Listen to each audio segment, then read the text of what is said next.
Hello दोस्तों, आज इस वीडियो में ना हम कुछ अलग करने वाले हैं। आज इस वीडियो में हम जानेंगे कि मैंने अपनी इन्वेस्टिंग की जर्नी में ना आज तक जो भी कुछ सीखा है, किस किस इन्फ्लुएंसर से सीखा है, क्या क्या बातें सीखी हैं। ऐसा हो सकता है कि आपके मन में अलग थॉट्स आ रहे होंगे, तो वो सारे मुझे कमेंट सेक्शन में जरूर बता देना। तो अब हम वीडियो को स्टार्ट करते हैं। हम स्टार्ट करते हैं पहले इन्फ्लुएंसर से, जिनका नाम है प्रांजल Kamra sir.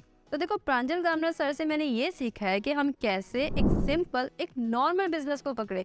For example Colgate, हम बचपन से कोलगेट कंपनी के प्रोडक्ट्स को यूज करते आ रहे हैं। कभी ऐसा हुआ है आपके साथ कि कोलगेट कंपनी ने कोलगेट का प्राइस बढ़ा दिया और हमने इसको यूज करना छोड़ दिया हो? नहीं।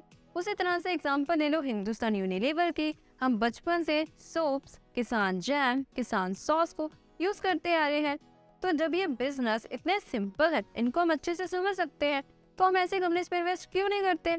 हम भागते हैं ऐसे सेक्टर्स की ओर जो मार्केट में काफी ज्यादा बूम में चल रहे होते हैं, जैसे कि IT sector, EV sector, solar energy, wind energy. जिन सेक्टर्स के बिजनेस के बारे में हम जानते ही नहीं, हमें ये भी नहीं पता कि फ्यूचर में इस सेक्टर में से कौन से कंपनी मार्केट लीडर बनेंगे। जब हमें नहीं पता ऐसी कंपनीज के बारे में, तो हम ऐसी कंपनीज में इन्वेस्ट क्यों करते हैं? चलो मैं आपको दो ऑप्शन देती हूँ। पहले ऑप्शन ये है, एक ऐसा बिजनेस जो कि बिल्कुल सिंपल है, हम लोग जानते हैं कि ये कंपनी एटलीस्ट फ्यूचर में सर्वाइव करेंगे, हमें अच्छे रिटर्न देगी।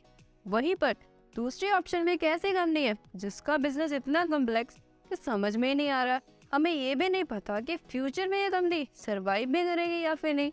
अब बताइए कि आप ऑप्शन ए को सिलेक्ट करोगे या फिर ऑप्शन बी को। अब जानते हैं हम दूसरे इन्फ्लुएंसर के बारे में, जो कि मेरी फेवरेट एंड आइडल है, जिनका नाम है सी रचना रानडे मैम। तो देखो, उनकी एक लाइन ना वो मेरे दिल के काफी करीब है।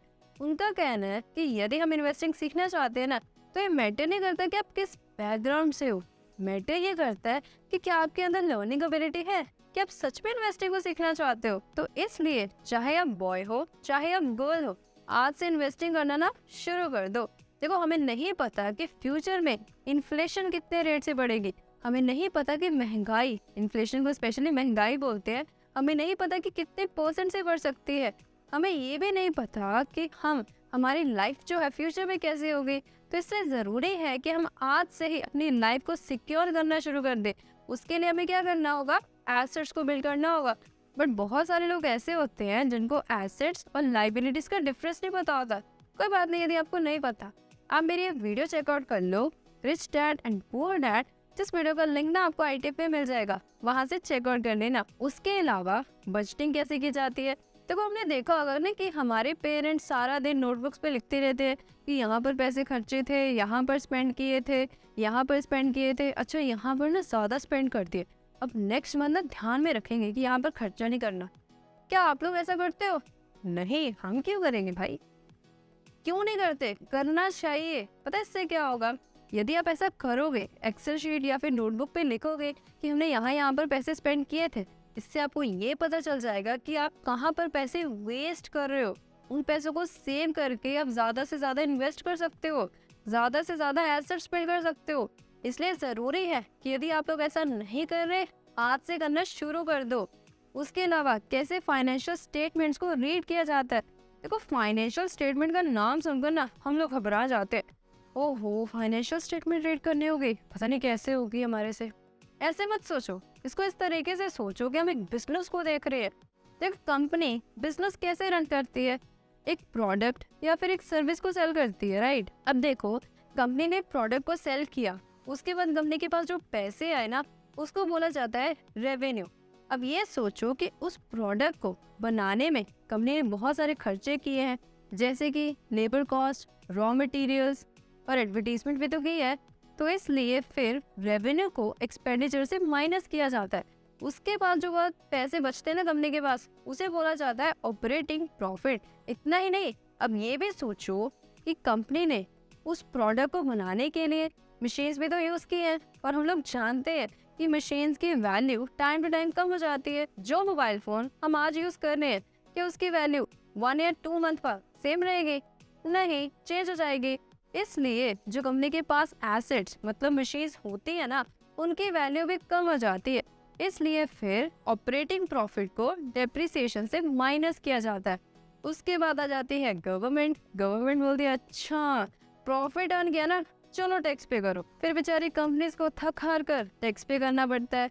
टैक्स पे करने के बाद जो अल्टीमेटली प्रॉफिट बचता है उसे बोला जाता है नेट प्रॉफिट या फिर प्रॉफिट आफ्टर टैक्स। तो इस तरह से एक नॉर्मल फाइनेंशियल स्टेटमेंट होती है। अब बताओ ये टिपिकल था समझना? नहीं, सिंपल था, बस हमें अपने माइंडसेट को थोड़ा सा चेंज करना होगा। अब जानते हैं हम लास्ट इन्फ्लुएंसर के बारे में, जिनका नाम है अंकुर वरीको सर। यदि अंकुर वरीको सर के नाम से आपके फेस पे स्माइल आ चुकी है ना, तो मुझे वीडियो को लाइक करके जरूर बता देना। अब स्टार्ट कर दे कि मैंने उनसे सीखा क्या है। Number 1, story telling. उनका पता क्या कहना है कि हम लोग ना नंबर्स को याद नहीं रख सकते, हम ज्यादातर एक स्टोरी से हर एक चीज को इजीली ग्रैब कर सकते हैं।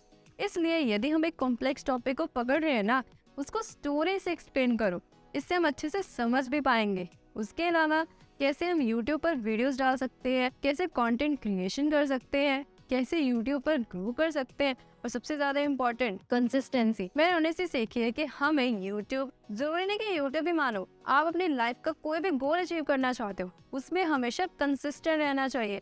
देखो, हमने अपने गोल्स को अचीव करने के लिए एक्शंस तो ले लिए, अब जो उसके आउटपुट हुई ना, उसके साथ हमें पेशेंस भी कैसे रहना है वो मैंने उन्हीं से सीखा है, क्योंकि जरूरी है। इसको इस तरह से सोचो, लाइक आप आज पैसे इन्वेस्ट कर रहे हो, आपको क्या लगता है कि 1 या 2 मंथ बाद आपको इतना रिटर्न मिल जाएगा कि आपकी investment value 10x, 20x, 100x हो जाएगी? ऐसा तो नहीं होगा ना। तो इसलिए हमें एटलीस्ट 5 years, 10 years, 50 years के लिए तो इन्वेस्ट करना होगा ना। तो उस तरह से जब हम लंबे समय में सोचेंगे ना, तो हमें पता है कि उसमें कंपाउंडिंग का इफेक्ट देखने को मिलेगा। इसलिए जब हम अपनी लाइफ में कोई एक्शन ले रहे हैं तो उसके आउटपुट के साथ हमें पेशेंस में रहना चाहिए, क्योंकि कंपाउंडिंग सिर्फ इन्वेस्टिंग में नहीं काम करती, रियल लाइफ में भी काम करती है।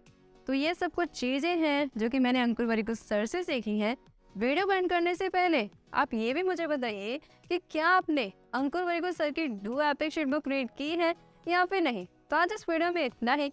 वीडियो बंद करने से पहले यदि आप जानना चाहते हैं कि पावर ऑफ कंपाउंडिंग क्या होता है, तो उस वीडियो को लेफ्ट साइड पे क्लिक करके जरूर देख लेना। Till then, thank you, bye bye.